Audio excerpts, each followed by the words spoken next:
And welcome back, everyone, to its last call. Last call with the alcohol, only on the Last Call YouTube channel. Now, joining me here on the line, this man here. Well, we thought he was retired. He was doing a great job on Showtime. He's a color commentator, American citizen, but he's going, no, I got the itch. Just scratch it one more time. Let's do Yes. this here, baby. So he is now back, and he'll be fighting once again September 5th on Ruiz versus Ortiz. He'll be taking on Miguel Flores. I give you once again former world champion. I give you Abner Maris. Abner, why the hell are you doing this? I mean, you have money. You are American citizen. You have a great job. So what the Right. hell makes you want to go, hey, I'm going to lose weight. I'm going to get beat up in practice, in the gym. Just be Right. miserable during training camp. And yeah, I want to fight one more time. It's funny how you say, why the hell are you doing it? And no, it's true. You know what?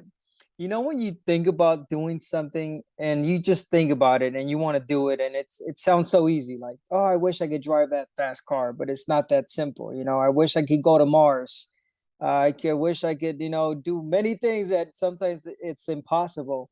But it's something that I've done, my whole life, my whole career. This is what I'm based on. This is what I've done my entire life, really. But you hit it off right. I mean, I forgot those little details about the whole losing weight, training, the the pressure mentally, physically, what your body goes through. I forgot those little details that once I was in and I said I'm going for it, I was like, oh shit, why am I doing this? But it's more than that. It's more than just putting my physical body through these through the pain and aches and all that.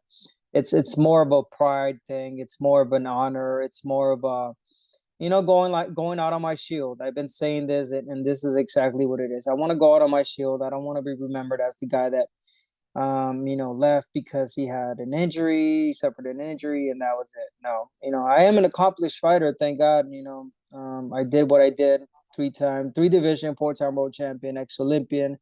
And but I just felt that my career was cut a little bit short.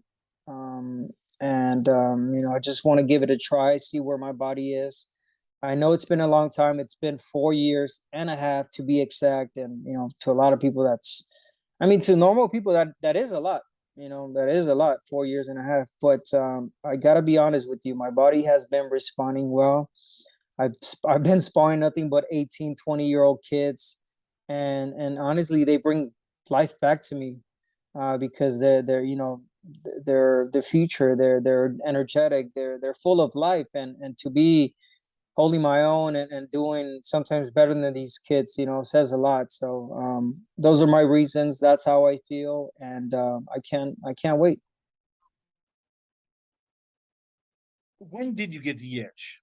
Because as you said, you last time we Right, talked, you were happy. You were doing color commentary. right. By all accounts, everybody was happy. You enjoyed it. No, you didn't.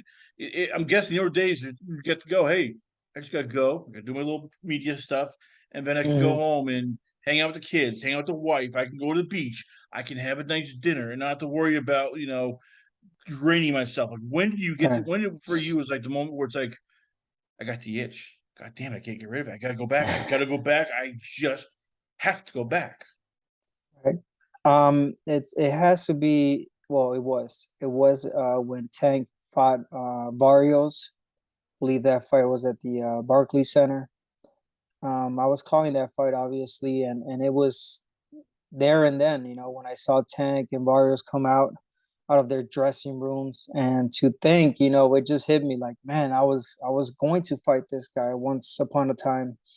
I was so close, and yet I suffered an injury that a lot of people thought that it was ending career, and it was at the time, because I chose not to come back anymore. I said, you know what, it's my second injury. I'm just gonna stop.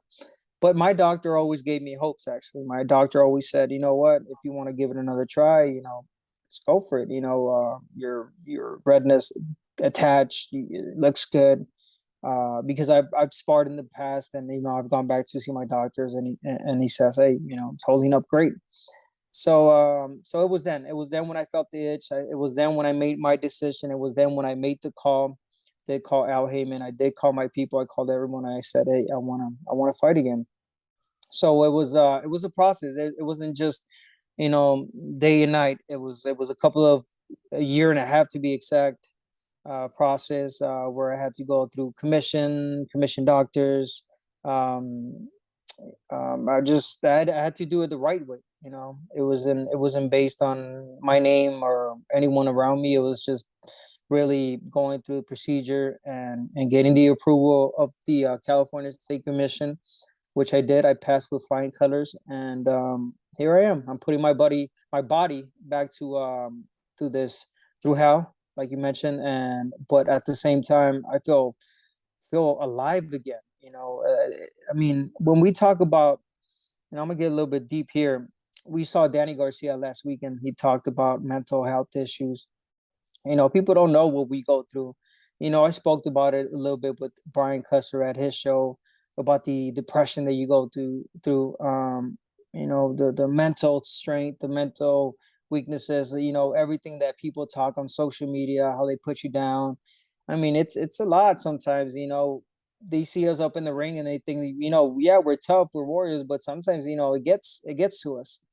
So, on my side, it was a bit of bullying, obviously, because of my eye that I suffered, the injury, how they say that, my eye's low, and it's not the same. It's a little droopy. It's part of it, worse cars. What can I say? But, sometimes people don't hold back and they just talk shit. Me as a commentator, I know I'm super new. I'm super green. I'm getting better as show after show. Only been there 2 years, and I get hate on a lot. You suck, get out of there. But I hold my own. And I'm there. Going to getting on topic of the boxing. I mean, it really is to prove people that I can still do it. After 4 years, shit, I'm gonna come back and I'm gonna prove everybody wrong. I'm gonna look great, and I am looking great, and I just can't wait. And it's something that I'm also teaching my kids. I got a 16-year-old daughter. I got an 11-year-old daughter, and how they see me like, dad, like you're tough, I'm like, baby, it's just life. You got to understand that sometimes you got to go through these struggles. You got to overpass these obstacles and people and people talking and people pushing you down, bringing you down, and just it's part of life. So I mean, I feel honored, blessed to be having another opportunity to come back, because not too many people have the opportunity or get the opportunity ever again. So just gonna take advantage of it. I'm glad you brought all that up because that leads me to a question that it sounds weird, but I'm going to bring it in here. Of Jenna course. McCordy, you've probably heard of her. She wrote her memoir, which is now Amazon bestseller. I'm glad my mom died, and she talked about her mom pushing her into this. Right. Her feeling more like I'm no longer a person. I'm just an ATM. And she talked about more stuff about sexual abuse and all that stuff. And I know for reasons where she didn't talk about that. How much of that can you relate to? Because I'm guessing there are times in your life you're going, am I a son? Am I a a brother or something like that, or am I just an ATM? Because Hmm. you've been doing this for a long time, and I'm Right. guessing you get times pressure like, hey, you gotta fight, you're making big money here. Family's no longer living in poverty. You're living in the big times here. Hey, I gotta fight. I gotta go through this here. Hey, you're on pay per view. All we love being the fame here. I mean, it was ever a part where you could identify with her because you're going, shit, am I Abner Maris, a person, or am I just a fighter who, hey, we don't care about your mental health. We don't care about Right. you're going crazy here. We need the money. We want the fame. Hey, you are a star, hey. And nobody ever looks and goes, shit, is he okay? Or are we Hmm. pushing him too hard? Right. Yeah, they don't see that. Yeah, they don't treat you as a human being, They just see you like she said, as a ATM card, someone that could provide, someone that could help accommodate, it sucks. And sometimes we fall into that place where like maybe they're right. Maybe, and then you fall into a place, I need the money, I need the fame, I need the fortune, I need the attention. Sometimes you miss that. Sometimes, a lot of fighters come back because they miss the attention. They miss the money, they miss all of that. And I mean, you fall victim to it, and it is true. I mean, you're a human being at the end of the day. Imagine me, like, 30, I was 32 when my career got cut. I was gonna fight Tank Davis, and after that, I know, and I knew that I had at least six more great fights in me. Great fights. If it was, beating Tank Davis, it'll be, a Leo fight again. It'll be, all these great fighters that are up right now. So that's why when I went on the at the press conference and I said, guys, I am not here to talk or call anyone else because it's been 4 years. New names have come up. You know, these fighters are just in a different level than I am. That is true. But getting back to topic, yeah, I mean, you fall into that. But I myself, I understood at a young age that I was put in this position for a reason. God gave me a talent to do good, um, to progress, to make an income. I was blessed enough to get great fights, great money, got out of poverty, got my family out of there, bought them a house. I still help out my mom as I should, my siblings, and I don't see it as I have to. Honestly, I feel like I need to. God, put me in that place to really, if I can help, why not? So I mean, people take it different. People take advantage, and sometimes the people do take advantage. But for myself, speaking for myself, I just see it as a blessing to being able to help my my significant others. My close family, my wife, my kids, obviously, and my siblings. But one criticism I've ever heard of you as a broadcaster is he doesn't call people out. He's not Hmm. very, he won't, be critical. Abner's too nice.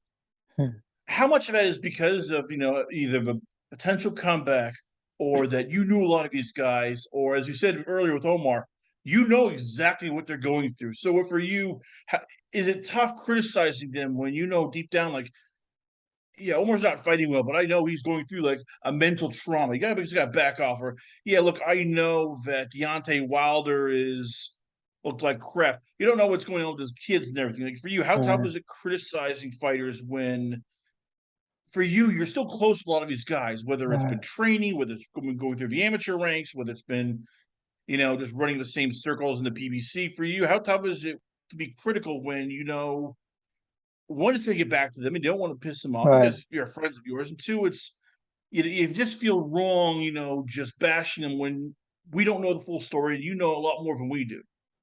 Exactly. I mean, I think you said it right. It's not so much that how tough it is because it's so easy, really. Anyone that has a mic in front of them, I could just go off on them. Oh no, he didn't train good. He's crap. Blah blah. Talk shit about them. But honestly, you hit it right. You hit it off right. Like I've been through that. I know what they're going through. So it's for me, it's not tough because I'm smart enough to think before I speak. I don't just criticize because I can. I criticize because I talk about the professional. I talk about the styles. But when it comes to personal stuff, you just can't. You don't know what the person is going through. Omar Figueroa, obviously the alcohol problem that he has, the demons that he has to fight, that he's been fighting his whole life. Adrian Broner himself, I mean, he comes out as sometimes as arrogant, tough guy, but that's him protecting himself from a lot of stuff that he's dealing with. A lot of people don't know financial stuff, baby mama problems. I mean, a lot of stuff that just you got to understand that at the end of the day, we're humans. We have feelings also, and we go through a lot. But some people deal with them differently. So I always, when it comes to being a professional, being on behind the mic, I try to hold back, think before I speak, and say the right things as you should. You can't just go out there and say the wrong things and just talk out of emotion, because that gets you in trouble, and it's just not right. You have a whole new team now. Yes. The old guard is gone. They moved on, and I'm guessing Frank Espinoza and that whole crew. They have mixed feelings. I'm good. I'm very very happy for you. At the same time, they probably said it might be let sleeping Right. dogs lie. So you have a new trainer, which is Edgar Yasso, otherwise known Yes. as El Estrelita. He's Yes. the Manny Robles' assistant. Now, why him? Like, why not Manny Robles? Why not, Right. uh, one of the, like Garcia, Robert Garcia? Because anybody, Right. I'm guessing, would have happily taken you. Why a guy who's never been a head trainer is now your head trainer? All right. So start off with number one. Frank Espinosa has been gone for many, many decades. Actually, it's been more than a decade.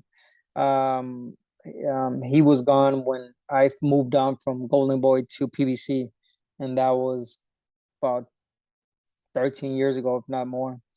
Um, my old trainer was Robert Garcia, and the reason I didn't train with Robert Garcia was because right when I chose this fight and I was going to go forward with this fight, I called him. I actually saw him in person. I went to his gym and I told him, "Hey, I'm making a comeback. What do you think?" It's like, "Hey, I would love to, but I'm training Anthony Joshua, and I think I'm going to his camp. I'm leaving the country, so he was not going to be able to train me. So that was the reason. So my first option definitely was Robert Garcia. So this whole time that I've been out of the boxing ring, I have been staying in shape. I've been going to the gym. So I've been going to Manny Robles' gym that is here in the city of Southgate. Um, and it's not far from where I live. So I would go to that gym. I would get my workouts, and the only one really, and it's not bashing on anyone, but it's just the reality. The only one that would pay attention to me when will get to the gym would be Estrellita, which is Edgar Hassel, Manny Robles' assistant. I will get there. He'll help me out with the gloves. He'll help me wrap sometimes, water. Hey, champ, you need anything? Let's do mid work. And that speaks volumes for a person. That says a lot, and not wanting anything in return, like that's good. And I get it. These head trainers, these big trainers like Manny Robles and Robert, they have other fighters. They got fights coming up, big fights coming up, and they can't assist or pay attention to someone that's retired. In that case, myself. So that was a major reason, and that was exactly why it made me choose Edgar Hassel as my trainer. When I found out about the fight, I could have easily gone to the better name, which is Manny Robles, and said, "Hey, Manny, can you train me?" And of course, he was gonna say yes. Who would say no, or any other trainer like you mentioned? But it's the fact that Edgar, helped me out, and I've trained with him. I've done mid work, and I feel good with him. It's I got to give him an opportunity, and at this, I mean, I'm not saying anything bad about him, but at this point in my career, it's not so much about wanting to learn more, but it's more about a custom, um, feeling right, and Edgar Hassel filling those spots, those perfect spots, which he brings a lot. He's been with Manny Robles for many years. He took Andy Ruiz to that world championship as well. I know they're assistant coaches, but they're always been there, and perhaps they might know even more, but they never get the chance. So that is why I am with Edgar Hassel for this fight. But my old team is still the same. We're talking about Luis Garcia, my conditioning coach, Hannah Bolt, my PR, PBC is still the same. So everyone else is the same other than the head coach. As I said before, why the hell are you doing this? And I don't mean to be mean because it sounds Right. like I'm No, being you're mean, not. It's not coming off as mean at all.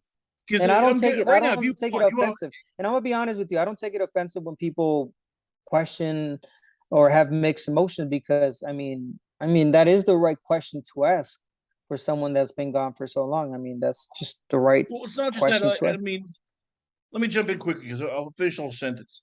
You have tons of opportunities. I mean, if you want to run politics, you could probably run right now. U.S. House of Reps, Donald Trump will give you an endorsement. I know he's, they're going after, but and you'd be right now probably a favorite to go, be a House of Representative for Republicans. You want to go into acting. You have connections now with Showtime, with Heyman. I'm guessing there's probably people on Netflix, Amazon studios who are going, hey, we'd love to have an next Latino star. Let's try, Abner Right. Maris. Hell, you want to do even just modeling, you can do that. I mean, you have more opportunities here. September 4th, you're going in there against a kid who he's still pretty good. Miguel Flores is a damn good fighter. He's Yes. 25-4, but he's only lost to good opponents, and he's been active. You Right. have an assistant trainer who's never been a head guy. Most people say, well, will he be a real tough person, or is he going to be a guy who, you're going to be dictating to? You Right. could get injured. You could, basically get embarrassed. I mean, 4 years is a long time. There is a lot for you to lose, not a lot to win. You have everything that you need. Why this? Like for you, I mean, you say, I have a glory and everything, but it's still a brutal sport. People die in the Right. ring. It isn't, patty cake or basketball or baseball. It's boxing. You don't play it. It's not a sport. It's combat. Right. So what is it about this that you look and go, I gotta do it. I gotta go back in there. Let's get the gang back together one more Right. time. One more. God damn it! I know it's bad, but God damn it! It's in my blood. I gotta go back. I need to go back for one more Right. chance. Like for you, what is the main reason going? I gotta do this. Well, first of all, I mean, no disrespect, but everything you said, everything you mentioned, yes, all those opportunities are there, and I could easily choose to do any of them, and perhaps I will, after I'm retired officially. But the simple fact that I'm getting another opportunity, and because I can and I'm able to, doesn't make me a I don't want to say less of a person or bad option, because it really isn't. I've done this my whole life. It's muscle memory. But I'm reacting good. So I'm really what I'm trying to say is that, all these things that you mentioned, I could put them on my head and like even doubt myself. Like, wow, he's probably right. Why am I? But I just don't pay attention to them any of those comments because why not think, okay, I can. And the reasons are because I'm still healthy, I'm still young, I'm still capable. I still have something to prove to myself, not to everyone else. And that is it, plain and simple. The fact that I can get embarrassed, I mean, I'm really not even thinking about that because I don't see it happening. I am already a winner by simply stepping in that ring. I already won. For people saying that, oh, he's a loser, he's this and that. I'm like, I already won. I'm still getting paid. I'm stepping in the ring. Not many people can't get in the ring, with two great arms, two great legs, two great eyes. I'm getting in there with, injuries and I'm still and I'm not saying that I'm more than anyone, but I'm a great motherfucker, you know what I'm saying? So really to put this in understanding of everyone is plain and simple, like I've been saying, is because I can. I'm capable of still fighting and I'm going to. Um and then like I said also at interviews, if I look like shit, guess what? I go back to my old job and I go back to the old same Abner. Nothing happens. So, you know, that's what it is. Very heavily, ladies and gentlemen. Once again, we're proud to have on the show. As you said, he's back one more time. It's a comeback fight, but just don't call it comeback. He's calling it the rebirth. I give you its former world champion now, Showtime commentator, but he's back in the ring. I give you Abner Maris. So, Abner, before I let you go, so where can fans check you out? Where's the website, Twitter, Instagram, and who are the sponsors going to be for this fight once again on September 4th, all the way to Crypto Arena? So you could find me at Abner Morris on IG. If you want to buy my merch, it's abnermyersofficial.com. And fight is at the Crypto Arena September 4th. It is on a Sunday, so a lot of people are, misguided by that and thrown off like a Sunday. Well, how's the fight happening on Sunday? It is Labor Day weekend, so it's a Sunday. And as far as sponsors, I wouldn't know who the sponsors are for this fight. Just know it's on PBC pay-per-view. Make sure you guys check it out on Fox. And can't wait. The Abner Morris return. Abner Morris, ladies and gentlemen, once again, it'll be September 4th, only on pay-per-view. Labor Day weekend is Ortiz versus Ruiz. Going to be Miguel Flores versus Abner Morris. Check it out only on pay-per-view. We come back. A lot more going on here, only on Last Call. Last Call with the alcohol, only on the Last Call YouTube channel.